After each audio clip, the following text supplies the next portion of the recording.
realmente encerrar. E, gente, sabe o que eu quero falar para vocês, agora que a gente está tudo tecnológico, né, assim, porque a gente falou desse livro, né, basicamente, lógico que a gente acrescentou algumas coisas, né, toda semana, cada um que ministrou trouxe algo de mais pessoal, e foi incrível, assim, e eu queria recomendar a você, se você não leu, se você por acaso não acompanhou, sabe agora, olha o que você pode fazer agora, que a gente está tecnológico. Você pode ir no nosso YouTube, e aí você começa a ler o livro e vai assistindo. Conforme você vai lendo, você vai assistindo a cada capítulo uma ministração, e aí vai ser uma leitura fantástica. Imagina, né? Agora você pode fazer isso.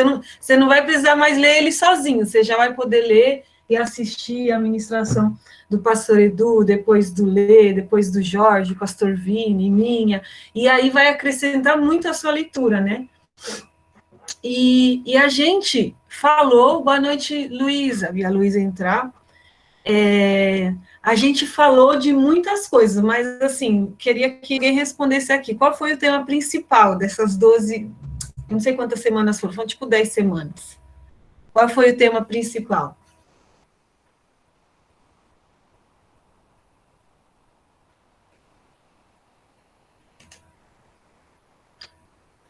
O pastor Edu foi confronto, né? Honra, né?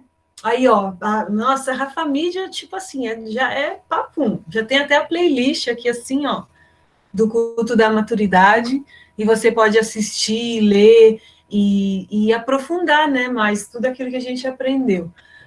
Sim, nós falamos de honra, né, e dentro do tema da honra a gente falou de tanta coisa, é muito incrível, porque às vezes a gente não para pensar o quanto alguns princípios são tão profundos, né, porque foram 10 semanas e 10 semanas falando de honra, e toda semana a gente viu algo diferente, né, e como eu estou aqui com essa tarefa muito difícil de fazer um encerramento, de falar do final do livro, a gente vai aqui ver um pouquinho, né? Só fazer uma rápida passagem daquilo que a gente viu, né? A gente começou vendo o que é honra, e aí o pastor Edu, como sempre, nos trouxe as suas definições fantásticas. Aí a gente depois aprendeu sobre o ciclo da honra, né? A gente fez um estudo de caso, a gente aprendeu sobre cultura, cultura da honra, a gente viu que na nossa cultura tem coisas boas, coisas ruins, coisas que entram em choque com aquilo que a gente, com a cultura dos céus, e a gente falou de uma cultura sobrenatural, a gente fez estudo de caso, né, que eu sei que muitos aqui gostaram, o Lê mostrou a história do casal, e a gente ficou vendo como que a gente poderia resolver esse caso baseado na honra, né? Daí a gente aprendeu sobre os 5 ministérios, governando a partir do céu. O Jorge falou para a gente de liberdade, responsabilidade. A gente aprendeu sobre liderança, sobre humildade. Aí a gente teve 2 aulas fantásticas sobre confronto, né? E aí, finalmente, chegamos ao dia de hoje, né? Assim, em que nós vamos encerrar. E, gente, esse livro, ele realmente encerra com chave de ouro. Eu lembro que a primeira vez que eu li esse livro, que foi em 2017, eu cheguei nesse capítulo final e toda a página que eu virava eu ficava, meu Deus, meu Deus, meu Deus, porque realmente foram coisas que falaram muito ao meu coração. E hoje a gente vai ver como que a cultura da honra, ela se relaciona com a sociedade ao nosso redor. Porque nós falamos da cultura da honra na nossa vida, como nós precisamos viver isso na nossa vida. E, gente, é inevitável que se a gente viver isso na nossa vida, se a gente viver isso na nossa igreja, a sociedade vai ser afetada, né? E nesse último capítulo, justamente, o Danny Silk, ele fala de como a cultura da honra, ela afeta a cidade que está ao seu redor, ela afeta as pessoas que estão ao seu redor. E eu vou começar com uma definição, né, só para não sair do padrão, mas, na realidade, essa definição é a definição que o pastor já deu, o pastor Edu já deu, do que é a honra, né? E honrar é a gente reconhecer quem as pessoas são de verdade, só para a gente lembrar, né? e nos posicionar para dar a elas o que elas merecem, receber delas o presente que elas são em nossas vidas. Então, essa é uma das definições que a gente deu ao longo desse período, e a gente aprendeu isso, que a gente precisa reconhecer o valor das pessoas, de cada pessoa, e assim a gente vai posicionar elas na posição que Deus realmente sonhou para elas, e também a gente vai receber disso. Por quê? Porque a pessoa, ela vai estar em um lugar de honra, em um lugar onde ela é valorizada, e ela vai poder presentear a nossa vida, e vai poder presentear o corpo de Cristo, vai poder presentear até a sociedade, com o melhor que Deus deu a ela, com tudo que Deus fez ela para ser, né? E a gente vai começar aqui com esse versículo, né, que é uma promessa que Deus tem para a nossa vida, e aí eu digo a você, não é só para a minha vida como Ana, ou só a vida da Dani, ou só a vida do pastor Edu, é para a vida, essa promessa que Deus tem é para toda a terra, né, e aqui em Abacuque fala que assim como as águas enchem o mar, a terra se encherá do conhecimento da glória de Deus. Então, nós temos essa promessa. Eu gosto muito de saber, olha, por isso que é fantástico a gente ser cristão, né? Quando a gente é cristão, a gente já sabe o fim da história, entendeu? A gente já tem um mega spoilerzão do fim da história. E esse é o fim da história.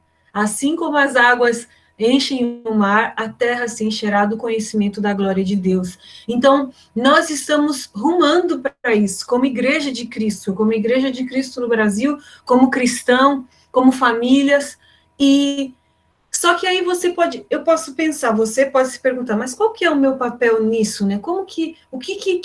Vamos ter alguns exemplos aqui do que pode querer dizer a terra se encher do conhecimento da glória de Deus, né? O que pode querer dizer isso? Será que em algum momento na nossa história, na história do mundo, já tiveram alguns cristãos que eles viveram uma parte dessa promessa, que eles mostraram para a sociedade, eles mostraram para esse mundo o que queria dizer mostrar a glória de Deus, a glória do Senhor? E na realidade, sim, isso aconteceu. E eu vou falar aqui para vocês de dois casos, dois exemplos, um exemplo histórico e um exemplo mais recente, de como que, quando nós cristãos nos posicionamos, quando nós cristãos vivemos de acordo com os princípios da honra, com aquilo que Deus planejou para cada um de nós, como que a sociedade ela é realmente afetada e ela é realmente transformada. Eu fiquei aqui pensando como que eu ia falar isso, né, assim, mas eu não tenho assim, mais que usar, eu estava lendo o livro e eu pensei, as melhores palavras para falar isso, eu achei que seriam as palavras do próprio Danny Silk. Então, eu vou trazer aqui as palavras dele. Ele fala assim, houve um tempo na história das nossas nações em que era considerado normal e aceitável possuir outros seres humanos.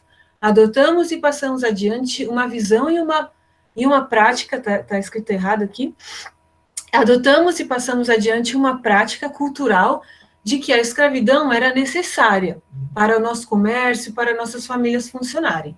Escravizávamos, vendíamos, oprimíamos e puníamos as pessoas como animais, porque isso era normal, né? E aí ele fala assim, então aconteceu, isso faz parte da nossa história. E é muito interessante, a gente leu, ele é um autor americano, né? E isso faz parte da nossa história como brasileiros também. E aí ele termina esse parágrafo com essa afirmação escandalosa. O mais difícil dessa tragédia é o fato de que ela era bíblica. Agora, antes de a gente aqui, não vamos aqui ficar falando nenhuma heresia e nada disso, queria falar para vocês que o que acontece, as pessoas que faziam aquilo naquela época falavam que era bíblico, mas a verdade é que não era bíblico, né? E aí aqui eu quero trazer um pequeno parênteses, assim. Muitos cristãos, eles usavam várias passagens da Bíblia, porque, gente, se você já leu a Bíblia, você sabe que a Bíblia é um livro muito antigo, que foi escrito em uma época em que havia escravos, havia senhores, né? E aí eles usavam algumas passagens para falar que a Bíblia aprovava a escravidão, né? Mas, assim, a gente precisaria, assim, ó, de uma hora inteira só para falar que, na realidade, só para mostrar todas essas passagens e mostrar que, na realidade, não é esse o contexto da Bíblia, né? É como se eu falasse aqui para vocês, gente, se vocês já leram a Bíblia, vocês já devem saber que na Bíblia tem casos de estupro. Mas isso quer dizer que o estupro é bíblico? Absolutamente não, né? A Bíblia, ela é tão verdadeira que ela traz a realidade do ser humano, toda a maldade, toda a depravação. E aí, para mim, que sou uma leitora da Bíblia, eu olho para isso e eu vejo, meu Deus, como Deus é misericordioso e gracioso, porque ele escolheu a mim e a todas essas pessoas da Bíblia, apesar de toda essa maldade, né? E assim, e se a gente falar, independente se a gente falar da igreja protestante, evangélica, ou do Brasil, que o Brasil, ele tem uma história mais próxima com a igreja católica do que com a igreja, antigamente, eu digo, né, do que com a igreja evangélica, as duas igrejas, de alguma forma, justificavam a escravidão, lendo mal a Bíblia. Gente, isso é uma má leitura da Bíblia, não tem o que fazer. E por isso, também, é muito importante a gente ler a Bíblia da maneira correta, a gente estudá-la, porque muitas más leituras da Bíblia podem nos levar a fazer erros bem grandes. E aí, aqui, eu preciso falar uma lição que é para todos nós, né? O pastor Vini, esses dias eu estava até falando com a Aline, que ele sempre fala que o problema está no coração, né? Se você vai falar com o pastor Vini, se você vai falar, você vai, em algum momento, você vai perceber que o problema está no seu coração, né? E é verdade. Por quê? Porque nós precisamos falar de uma coisa. Quando a gente aprende o que a Bíblia fala sobre a escravidão, e quando a gente vê o que essas pessoas faziam, a gente percebe que elas manipularam as escrituras para suprir um desejo do seu coração. Porque nós precisamos ser bem claros. A escravidão era um negócio bom, dava retorno financeiro, fez enriquecer muitas pessoas, e eles só queriam arrumar uma justiça. Você sabe, gente, porque assim, ó, o ser humano, ele não muda muito, sabe? De 500 anos atrás, 300 anos atrás para hoje. Então, muitas vezes até nós já arrumamos justificativas bíblicas para fazer aquilo que a gente queria, para suprir o desejo do nosso coração. Então, essa é uma lição para todos nós, para a gente ler a Bíblia e deixar, como a gente aprendeu com o pastor Vini, e deixar ela nos ler, né? E deixar ela também, é um diálogo, quando você está lendo a Bíblia, é um diálogo entre você e a Bíblia, né? E eu lembro muito de, estava lendo algumas coisas, e eu aprendi uma coisa que, assim, me fez mudar bastante minha concepção de algumas coisas. Quando você olha na própria Bíblia, quem distorce a palavra de Deus é o próprio Satanás. Sabe, desde lá do Éden, Satanás pega e põe uma pulga atrás de Eva. Em Lucas 4, quando o diabo tenta Jesus, ele pega o quê? Ele usa a palavra de Deus. Então, esse lance de distorcer a palavra de Deus é algo muito sério. É algo muito que a gente precisa prestar muita atenção e sempre examinar o nosso coração, né? E, de fato, foi isso que aconteceu. Porque nós sabemos que nós estamos no Ocidente, e o Ocidente tem uma história muito ligada com a história do cristianismo, e muitas pessoas justificaram, falaram assim, vamos ver, acho que essa passagem dá para usar, assim. E, infelizmente, fizeram muitas coisas ruins.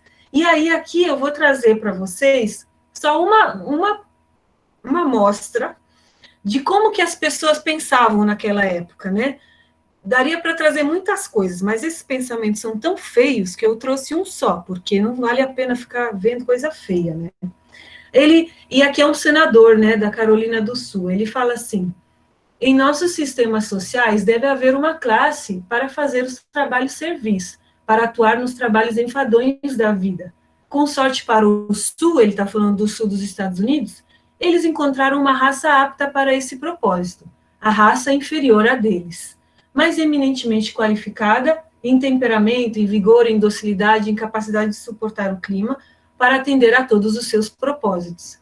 Então, era assim que as pessoas pensavam naquela época, né? Eles achavam que existia alguma coisa específica nos escravos africanos que dava a eles aquele lugar de animais, porque eles eram tratados como comércio, como animal. Pior que um animal, às vezes. Mas o que acontece? No meio desse clima, no meio dessa escuridão tão grande, porque essa é uma escuridão muito grande, a igreja, ela foi despertada, né? Ela foi despertada, e o Dani Silk traz aqui a história de um pastor que ele lutava, sabe assim, porque o dia que ele percebeu que não era isso que a Bíblia falava, ele ficou meio assim, como que eu vou falar? Tipo assim, porque os seus colegas, não era uma coisa distante, eram seus amigos e colegas que falavam que a escravidão estava certa, só que ele tinha percebido que não estava certa. Então e ele viveu isso a partir de um despertar, ele viveu isso a partir de um encontro com Deus, né? E aí ele foi para as escrituras e ele viu, não é isso que as escrituras estão falando, né? E aí, ele e muitos outros, eles entenderam isso. E aí começou, gente, um movimento que, na realidade, nunca tinha acontecido na história da humanidade. Na história da humanidade, nunca ninguém tinha pensado que a escravidão poderia acabar. E isso é muito lindo, porque é uma ideia que veio dos céus, essa. Porque na cabeça das pessoas era tipo assim, a gente não consegue, tipo, você imagina até mesmo a sua própria vida hoje. Existem algumas coisas na sua vida hoje que você pensa, eu não conseguiria viver sem isso. E era a mesma coisa que eles pensavam, eu não conseguiria viver sem isso, porque os escravos eram a base de toda a economia, né? E aí o que acontece? A gente tem aqui um pastor, James Pennington, ele fala assim, tentaram explicar, muito, eu não sei vocês, mas às vezes eu leio essas coisas e eu penso, é óbvio que escravidão é errado, mas sabe, eu penso isso porque algumas pessoas no passado entenderam e lutaram por isso, porque naquela época não era tão óbvio assim. Tentaram explicar muitas coisas, mas o fato é que o ser humano em outras eras foi senhor de escravos. Mas a questão não é afetada por aquilo que a Bíblia registra como uma história factual, mas somente por aquilo que se revela ser consistente ou inconsistente com a natureza moral de Deus. Então, esse pastor está falando assim, a questão é, o que é mais próximo da natureza de Deus? O que é obediente ou o que é rebelde diante do seu trono? E aí ele fala, é-me suficiente mostrar o que é sancionado pelos meus oponentes, que é assassinar o pobre, corromper a sociedade, separar irmãos e semear discórdia no seio da igreja. Tenhamos em mente o que é a escravidão e o que é o evangelho. E, gente, essa é uma história muito linda e muito dolorosa também, de pessoas que perceberam que o mundo não precisava ser como ele era, que as coisas não precisavam ser como elas sempre foram, né? E foi muito difícil, não foi fácil. Nos Estados Unidos teve até uma guerra para isso, que foi a Guerra Civil, entre o norte e o sul dos Estados Unidos, porque o norte queria a abolição e o sul não queria a abolição da escravidão. Aqui no Brasil não tivemos uma guerra, porém, os historiadores dizem que o movimento abolicionista foi o primeiro movimento popular da história do Brasil. Foi tipo a primeira vez que as pessoas começaram a se manifestar e falarem: a gente não quer isso, né? Então, e ainda era um reino, era um império, não tinha nada de democracia, não tinha esse negócio de ir para a rua manifestar. Então, foi uma coisa muito inédita na história do Brasil também. É isso mesmo, pastor. O mundo não precisa ser como ele é. E o que tudo isso, antes de ler o que está escrito aqui, o que tudo, para a gente voltar, o que tudo isso tem a ver com honra? Essas pessoas, elas entenderam que todas as pessoas eram dignas de honra e tinham o mesmo valor diante do Criador, né? Todas eram dignas da mesma condição de vida. E nós podemos mudar, né? Nós podemos, como o pastor escreveu aqui. E aqui eu trouxe uma coisa aqui do Brasil, de um pastor que foi fundador da Igreja Presbiteriana do Brasil, um reverendo de São Paulo, né? Ele fala assim: é mistério que a imprensa clame, não cesse, que levante como trombeta a sua voz e denuncie ao povo a monstruosidade desse pecado nacional, que já não tem para atenuar a ignorância dos séculos de trevas. É mistério que se diga com franqueza aos senhores de escravo, o quanto há de ofensivo, você vê, as leis de Deus e da humanidade. Então, ele está reconhecendo que os seres humanos todos são dignos de honra. O que há de vil na vergonhosa exploração de uma raça, que tem tanto direito quanto qualquer outra à liberdade que Deus lhe deu. Clamarei e denunciarei aos novos filhos de Israel, que é a igreja, esse crime que mancha ainda o seio das igrejas evangélicas do Brasil. Gente, está escrito meio estranho, porque é um português antigo, tá? Por isso que tá essas palavrinhas estranhas. Com grandíssimo detrimento do evangelho. Enquanto a justiça falar por minha boca, minha voz terá a mesma autoridade que a do profeta, porque a voz da justiça é a voz de Jeová. Então, você percebe que em algum momento o Espírito, e eu acredito que foi o Espírito mesmo, ele se moveu e ele despertou os corações dessas pessoas para que a mudança acontecesse, né?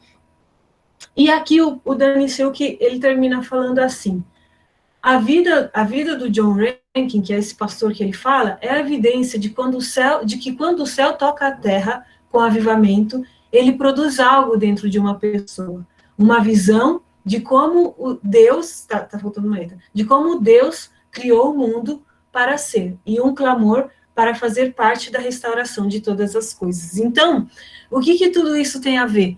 Tem a ver com que pessoas fizeram parte do plano de Deus. E nós que estamos aqui, que às vezes nos achamos tão pequenos, tão insignificantes, Deus tem um papel para nós na sua restauração de todas as coisas, né? E como a gente já viu isso aqui no dia que a gente falou dos ministérios, né? E aí a gente viu aqui que um outro sinônimo de céu é realidade. O céu é a verdadeira realidade. Então, essas pessoas e muitas outras pessoas, lendo as escrituras e tendo experiências com Deus, elas perceberam a verdade de Deus para o ser humano é outra. Não é essa que a gente está vendo aqui. Então, elas quiseram realmente trazer a realidade dos céus, que é a liberdade dos filhos de Deus, para a terra. E o que, olha, vou mostrar para vocês, meu Deus, essa é uma visão do céu, hein? O que é o céu, já que o céu é a nossa realidade? Ouvi uma forte voz que vinha do trono e dizia: vejam, o tabernáculo de Deus está no meio do seu povo. Deus habitará com eles e eles serão seu povo. O próprio Deus estará com eles. Ele lhes enxugará os olhos de toda lágrima. E não haverá mais morte, nem tristeza, nem choro, nem dor. Todas essas coisas passaram para... Gente, esse é o céu, meu Deus do céu. Esse é o céu, meu Deus do céu. E aquele que estava sentado no trono disse: vejam, faço novas todas as coisas. E em seguida disse: escreva isto, pois o que lhe digo é digno de confiança e verdadeiro. Então, essa é a visão que João tem em Apocalipse dos céus. E o reino de Deus, Jesus, né? Ele ainda vai vir e reinar sobre a terra.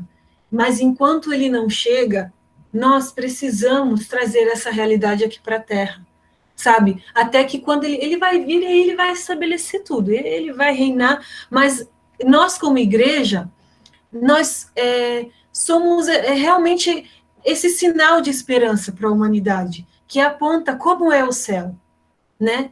Esse sinal que aponta como é o céu. E como que a gente aponta como é o céu? Eu falei aqui para vocês de uma mudança muito grande que aconteceu na história da humanidade, foi uma mudança enorme. Mas existem também mudanças que acontecem dentro de cada um de nós e que elas são a realidade dos céus aqui na Terra, né? Toda vez que você se move em oração, toda vez que você manifesta a cura de Deus sobre a vida de uma pessoa, toda vez que você enxuga as lágrimas do seu irmão, toda vez que isso está acontecendo, você está manifestando os céus para essa pessoa.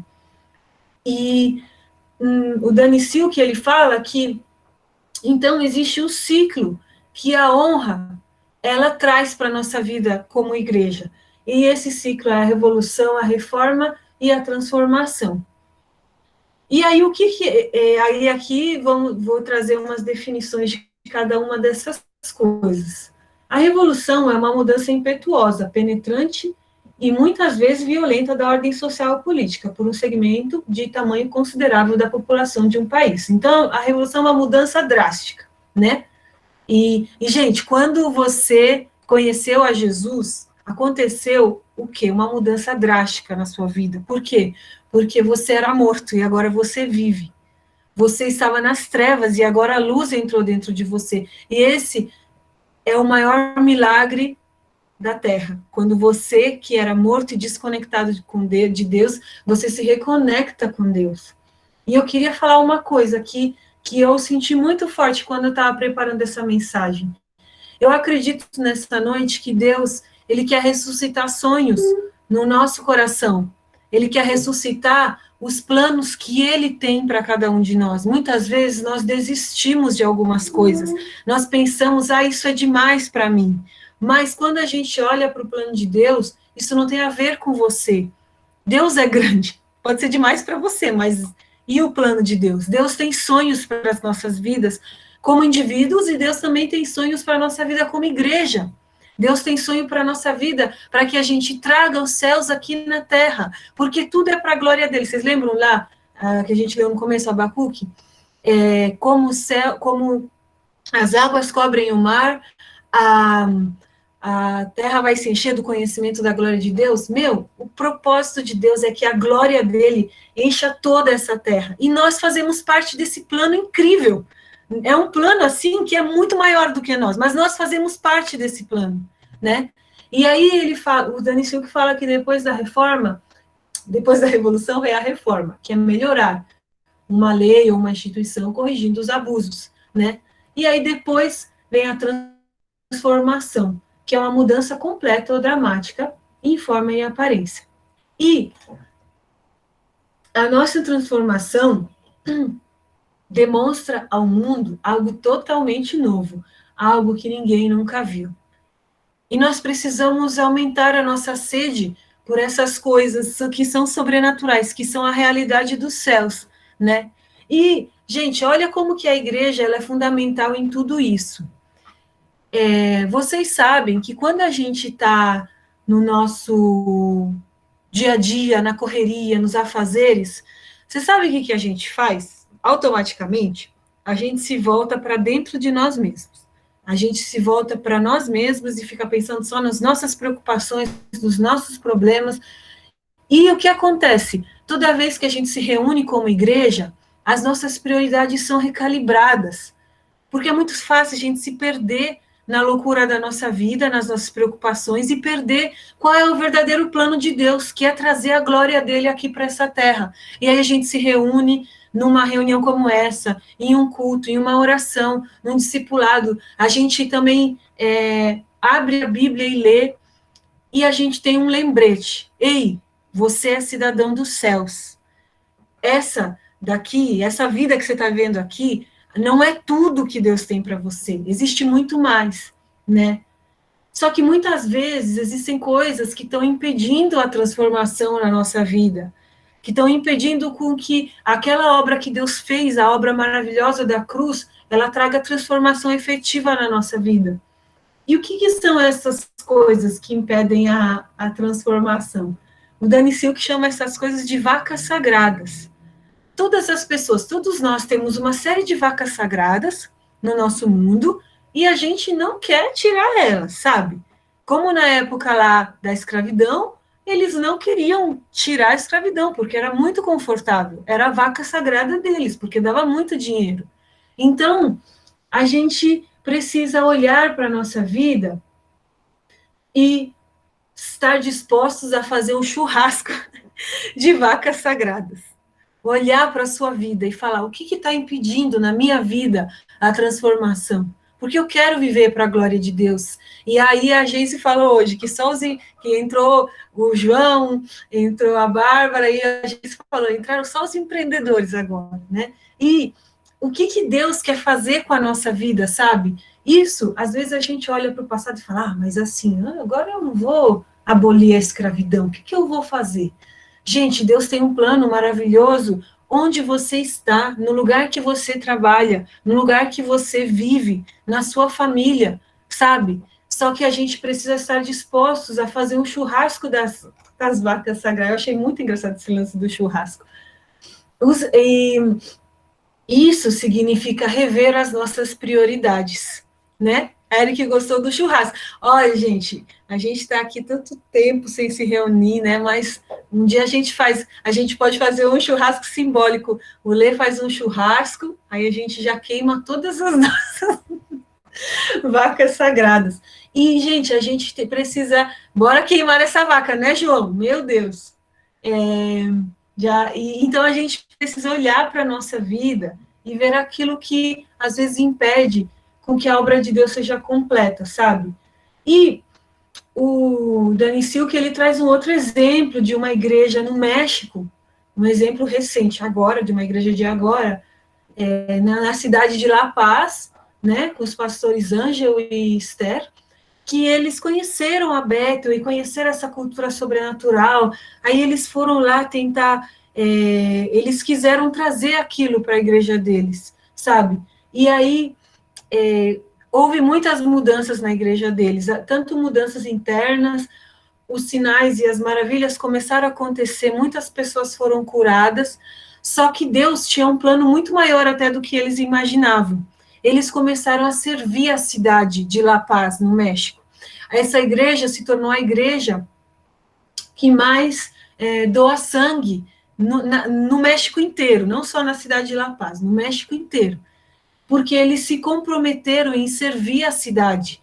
Eles começaram a servir um orfanato católico, que tinha muitas crianças, e a servir esse orfanato com bens, com roupa e tudo.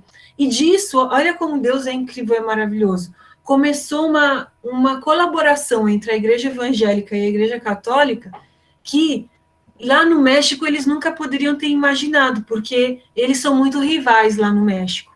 Eles são muito um contra o outro. E aí começou um movimento de unificação e as duas igrejas orando pela cidade, até que uma vez um padre ficou muito doente e Deus usou a vida desse pastor para curar a vida desse padre. Então Deus então assim foram rompidos muitos paradigmas e Deus ele operou. É muito legal isso, porque às vezes a gente, na nossa vida, separa muito as coisas, a gente separa o que agora aqui vou fechar, vou orar e vou me santificar, que isso é tudo, né, é muito importante, e aí a gente separa de, por exemplo, eu vou doar um alimento, eu vou doar, mas, gente, quando os céus se movem, tudo isso acontece. Acontece santidade, acontece cura, sinais e maravilhas, e acontece uma transformação. É como aquilo que Tiago fala na carta dele. Você vai, uma pessoa chega com você com fome, e você fala, e você abençoa, ela fala, só vou orar por você? Fala, não, você tem que dar um pão para ela, né? E por quê? Porque a palavra de Deus está sempre nos mostrando que Deus, ele quer restaurar a realidade, porque tudo que Deus fez é bom. Sabe quem estragou as coisas? Somos nós. Nós estragamos muitas coisas, nós fazemos mau uso das coisas. Muitas vezes nós fazemos mau uso das nossas finanças, e aí a gente pensa que o dinheiro é ruim. Mas o dinheiro é bom, porque Deus que nos deu a capacidade de trabalhar para ganhar ele. Deus que nos dá o ar que a gente respira e a força. E muitas outras coisas da nossa... O próprio churrasco, o churrasco é bom. O problema é que é a nossa gula, né? A nossa gula, o nosso pecado é o problema. Mas Deus, ele fez as coisas para que a gente vivesse nesse mundo, desfrutasse dele e trouxesse o céu. Porque o que a gente está falando aqui, gente, está em Gênesis 1. Deus falou para Adão, cuide e cultive esse jardim.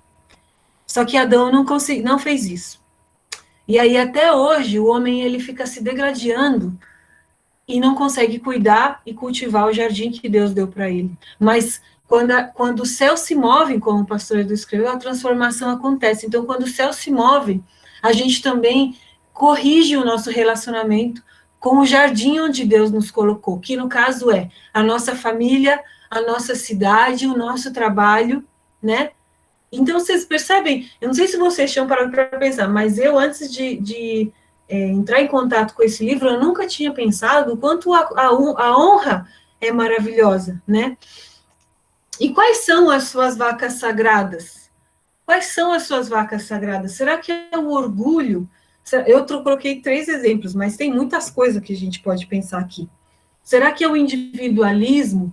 Será que é a nossa zona de conforto? Né? Eu gosto que a gente fala que ela gosta de conforto, porque eu gosto também. Meu Deus do céu. É verdade, Jorge. O objetivo de Deus é transformar a Terra em um grande Éden, né? E é por isso que Jesus fala lá em Apocalipse: eis que faço novas todas as coisas. Às vezes, como cristãos, a gente fica esperando erroneamente o fim do mundo. Mas Deus, ele quer criar um novo mundo. Ele quer transformar o mundo, né? Essa realidade, como a gente vê agora, ela é caída, ela é cheia de problemas. Mas o que Deus quer é restaurar, e ele vai voltar e ele vai reinar, sabe? Novos céus e nova terra. Porque tudo é o fim dos... É verdade. Olha, gente, mestre é outra coisa, né? O correto é o fim dos tempos, porque a gente vai entrar na eternidade, né? O tempo vai acabar e a eternidade vai começar, e não o fim do mundo, né?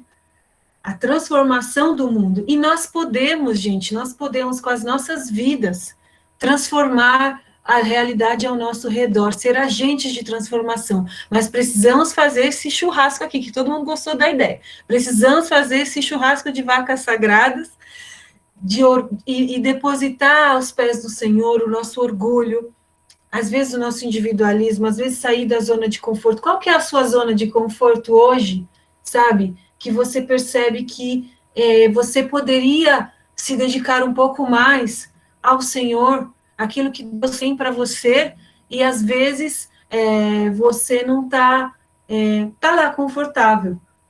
Ou às vezes você pensa em individualismo, eu coloquei aqui, mais em você, naquilo que é bom para você. E falando em individualismo, eu vou trazer aqui para vocês que a gente precisa na nossa vida, para queimar essas vacas sagradas, acabar na nossa vida com a cultura de Caim. E qual é a cultura de Caim? A cultura de Caim é essa.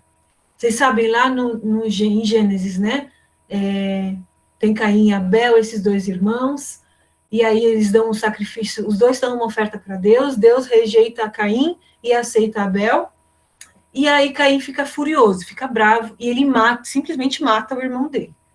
E olha a mentalidade de Caim. Então o Senhor perguntou a Caim: onde está o seu irmão? Onde está Abel? E respondeu Caim: não sei. Por acaso sou eu responsável por meu irmão? Então, essa é a mentalidade de Caim. É aquela que pensa que não é responsável pelo seu irmão. É aquela que é individualista, que pensa só em nós mesmos. Assim, aqui tenho eu que... É como... Caim, ele, assim, pensou que ia desbaratinar de Deus, assim, mas não. E aí Deus disse: o que você fez? Ouça, o sangue do seu irmão clama a mim da terra. Então Deus, ele está nos chamando. Vocês lembram a palavra do começo do ano, que o pastor falou de responsabilidade?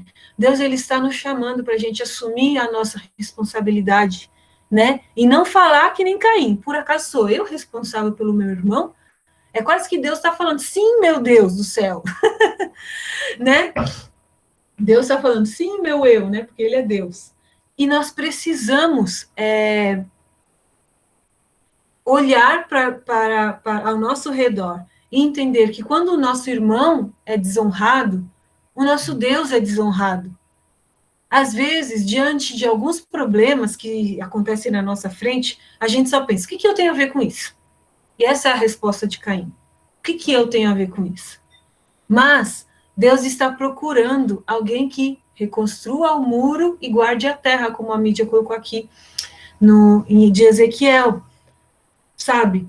E nós precisamos ser essas pessoas que colaborem com a obra de Cristo para que o jardim, para que a terra se transforme num grande jardim, né? Mas qual é? Essa é a resposta de Caim, mas qual é a resposta de Jesus? A gente está lendo nos vários grupos de discipulado, a gente está lendo várias coisas sobre Jesus nesses tempos, né? E está sendo maravilhoso a gente voltar a nossa atenção para a pessoa de Jesus, né? O nosso Senhor, nosso Salvador, o nosso irmão mais velho, o nosso Deus, o nosso marido, o nosso noivo. E Jesus, olha como que ele vivia. Jesus andava por todas as cidades e todos os povoados da região, ensinando nas sinagogas, anunciando as boas novas do reino e curando todo tipo de enfermidade e doença. Quando viu as multidões, teve compaixão delas, pois estavam confusas e desamparadas, como ovelhas sem pastor. E aí ele disse aos seus discípulos, inclusive essa leitura foi essa semana ainda, a colheita é grande, mas os trabalhadores são poucos. Orem ao Senhor da colheita e peçam que ele envie mais trabalhadores para os campos. E nós precisamos viver não como Caim, que fala o que eu tenho a ver. Não, a gente precisa viver como Jesus, que fala, que olha para as pessoas e tem compaixão delas, e vê que elas estão confusas e desamparadas, e aí ora, e aí Jesus já dá até uma instrução, porque Jesus é assim, ele é prático, ele já chega e já fala. A instrução do Senhor é, peçam que ele envie mais trabalhadores para os seus campos. Gente, a nossa sociedade, ela está quebrada, ela está cheia de dores, ela está cheia de falhas, e a criação está ansiando pela manifestação dos filhos de Deus. A gente precisa orar e também estar disposto a ser a resposta dessa oração. Que nós sejamos esses trabalhadores para os campos que Deus tem, né? E a nossa resposta precisa ser a resposta de Jesus, porque a compaixão é aquilo que faz com que nós nos importemos com os nossos irmãos, com que nós olhemos para a cidade e vejamos o que podemos fazer em prol dela. E não se sinta pequeno demais, não se sinta de que você pensou, eu não sou um abolicionista, eu não sou daquela igreja de La Paz que doa um monte de sangue, que mudou os dados do banco de sangue do país do México, né? Mas assim, deixa eu te falar, eu também não sou essas pessoas, mas nós somos aquilo que Deus nos criou para ser. Deus tem um plano individual para cada um. Nós somos, sabe quem que nós somos? Nós somos a Bárbara, o João, o Sérgio, nós somos a Dani, nós somos a Inês, a Lígia, a Milena, nós somos a Nayara, a pastora Pri, o pastor Edu, a Rose, a Sandra. É isso que nós somos.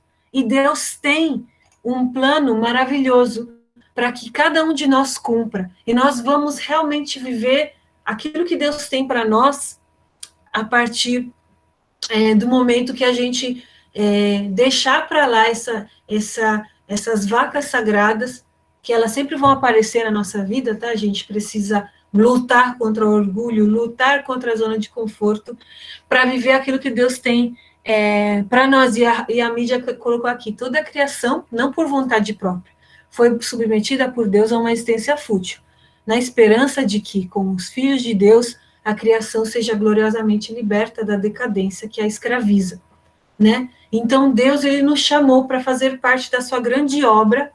Eu vou voltar aqui, peraí. E ser uma parte do cumprimento desse versículo, pois assim como as águas enchem o mar, a terra se encherá do conhecimento da glória de Deus. Então, você imagina uma igreja, nós estamos aqui em 27, se nós formos 27 pessoas que vivem para a glória de Deus, que é a sua vida, sabe, o seu dia a dia é para a glória de Deus, o lugar que você está vai ser impactado. E, gente, essa é uma jornada para a nossa vida, sabe, porque às vezes a gente é muito imediatista também, e fica logo frustrado. A gente precisa se dispor e falar, Deus, faz os seus planos na minha vida, e estar disposto, porque nenhum de nós é igual ao outro. A gente até falou nisso nessas semanas aí de honra, que nenhum de nós é igual ao outro. Então, a identidade de filho que Deus tem para mim não é a mesma que Deus tem para o João, não é a mesma que Deus tem para a Dani. A gente não pode cair na comparação. A gente precisa olhar para aquilo que Deus tem para cada um de nós e também entender a importância do corpo de Cristo, gente, porque sozinho, o que a gente vai fazer sozinho? Meu Deus do céu, né? Tem uma frase lá do Rick Warren, um dos livros que a gente leu dele, que ele fala assim, um floco de neve, ele é só um floco de neve, mas precisa de muitos flocos de neve para fazer uma avalanche, né? E nós precisamos estar conectados ao corpo de Cristo para que a gente sempre seja recalibrado, sabe? Porque sozinhos a gente vai se voltar sempre mais para nós mesmos, a gente vai ficar todo felizão com as nossas vacas de ouro sagradas e não vai querer fazer churrasco nenhum. Mas com o corpo de Cristo, com a palavra de Deus, com o discipulado, a gente vai entrar no propósito, porque isso é a igreja, né? A gente também aprendeu essas semanas que a igreja é esse lugar onde você é enviado, é preparado, é treinado, é equipado, é curado para que você viva o destino que Deus tem para você. Nada sozinho, gente, sozinho não dá certo, vou falar para vocês. Agora eu vou parar a apresentação e eu queria orar aqui com vocês, porque eu realmente tenho certeza que Deus ele está ressuscitando sonhos nessa noite. Ele está ressuscitando coisas que a gente até tinha esquecido, porque Deus quer transformar a nossa vida, Deus quer transformar as pessoas que estão ao nosso redor. E eu creio nisso. Eu creio que aqui a gente tem umas pessoas jovenzinhas, a Luísa, a Laís, né? E a Florença, o Davi, e Deus tem um futuro tão grande, tão maravilhoso, tão lindo. O pastor Edu, o mais jovem de todos. E às vezes eu pensei muito nas jovens, nas adolescentes, a Manu, né, nas crianças, porque às vezes você pensa, Deus, o que eu vou fazer da minha vida? O que eu vou fazer de faculdade? E e essa é a hora de você colocar tudo isso diante de Deus, porque Deus tem sonhos para a sua vida, Deus tem coisas para a sua vida que nem você imagina, né? E Deus, ele tem uma história linda de que e nós seremos esse agente de transformação onde quer que a gente esteja.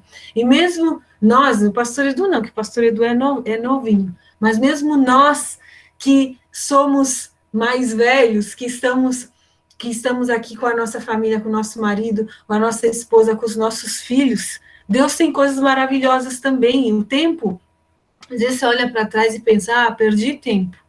Mas Deus, ele é o único que tem a capacidade de restaurar o tempo que passou. E nada do que passou vai ser em vão. Ele vai usar tudo. Se você hoje decidir viver para a glória dele, mesmo os dias mais escuros da sua vida vão ser usados para a glória de Deus.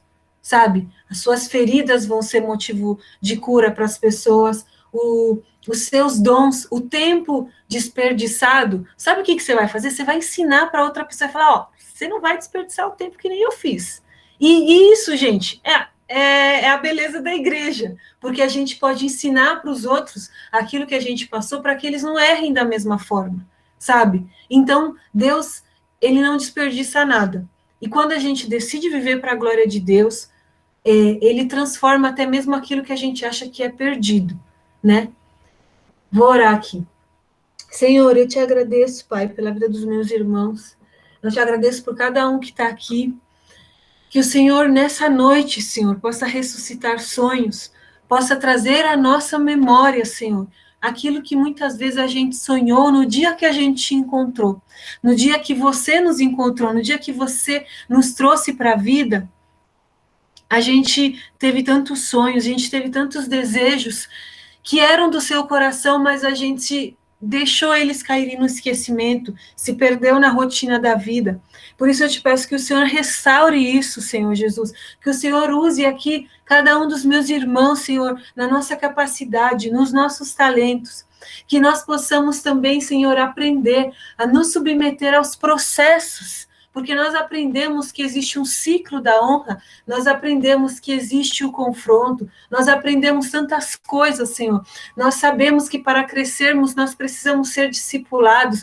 Então que o Senhor nos faça entender nesse momento, nessa noite, na vida de cada um de nós, em que estação da nossa vida que a gente está, para que a gente possa viver sem pular os processos, para que quando o dia que aquilo que você preparou para a gente se manifestar, a gente não seja pego despreparado, para que a gente manifeste aquilo que você tem para nós, Senhor. Eu sei que o Senhor tem um futuro glorioso para nós que somos a sua igreja, que nós possamos tomar posse desse futuro e viver a vida que você tem para a gente, e manifestar o seu reino até que você venha, e manifestar uma esperança para o Brasil, manifestar uma esperança para os nossos amigos, para a nossa família, até que você venha, até que você chegue e estabeleça o seu trono em Sião, e de lá você governe, de lá o seu reino de paz, justiça e alegria invada todos os cantos da nossa sociedade, Senhor Jesus.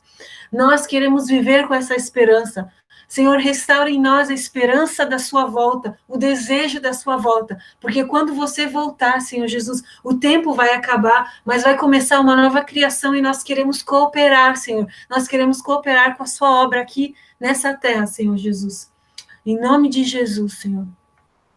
Amém.